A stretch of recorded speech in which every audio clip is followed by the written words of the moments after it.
marketing with social media. And this is my blog. This is the Spice Queen blog. This is a graphic I created myself. And after my blog name, I added the title of Inspiring Confidence in the Kitchen. And the reason I added that was because I feel like a lot of blogs for cooking or, food blogs, they're very, very particular or very idealistic. They have a very certain image or specific image that they have. Everything looks perfect all the time.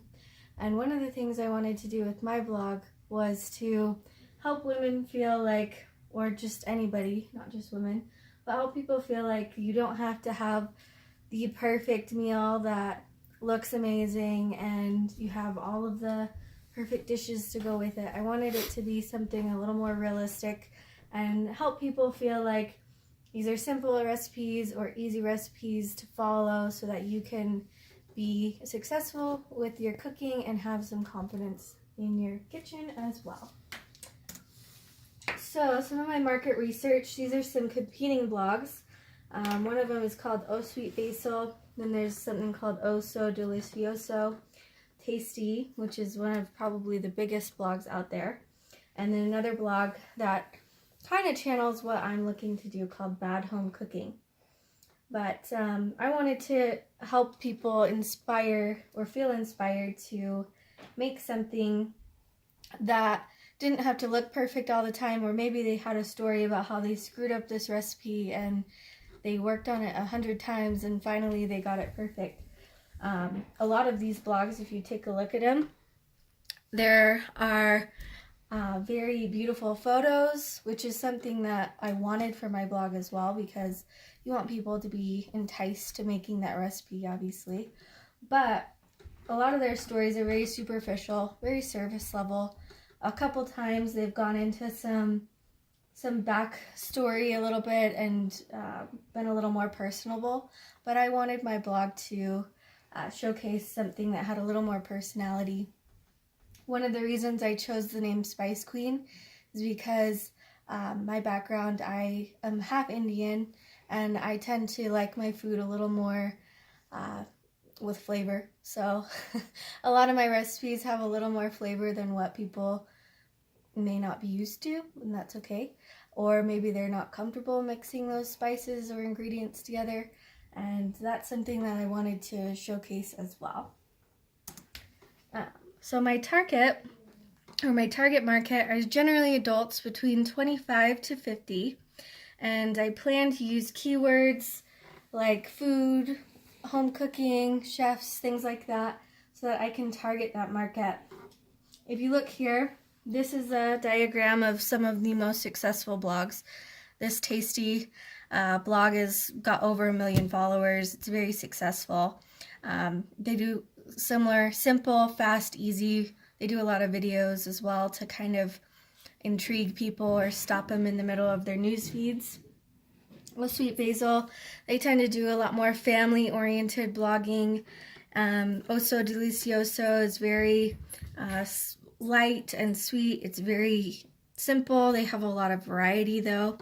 And then the Bad Home Cooking, which is probably one of the less developed blogs that I could find, but what they focused on was just the failures and the mistakes that people made without giving that good balance of here's a great blog or here's a great dish that you could make, and then here's how I failed making it.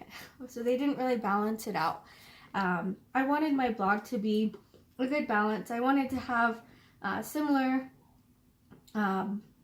followers and taste as the Oh Sweet Basil, so I kind of put my blog between Tasty and Oh Sweet Basil, so I wanted to kind of combine those two together. Now my marketing strategy we'll go back to.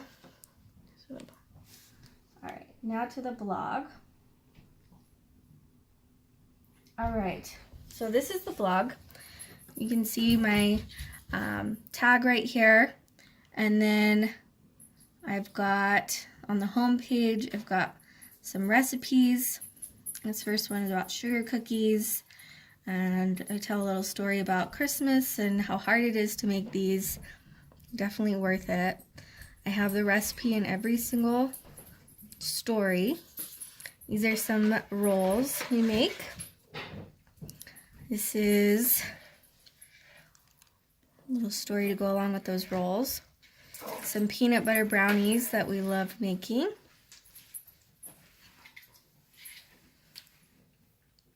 Swiss apple chicken, which is one of my original recipes.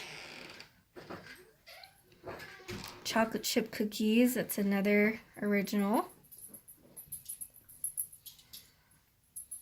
And then a sausage stuffing for Thanksgiving. And creamy hot cocoa. This is the video that I made to go along with this.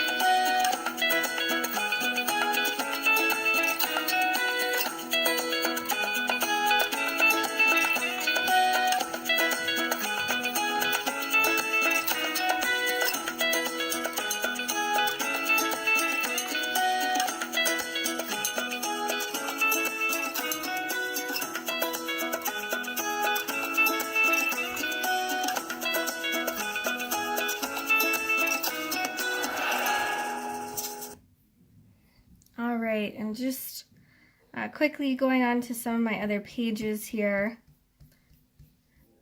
I included an About Me section. I talk about my family and what we like to do and why we like to cook and what foods we like to eat.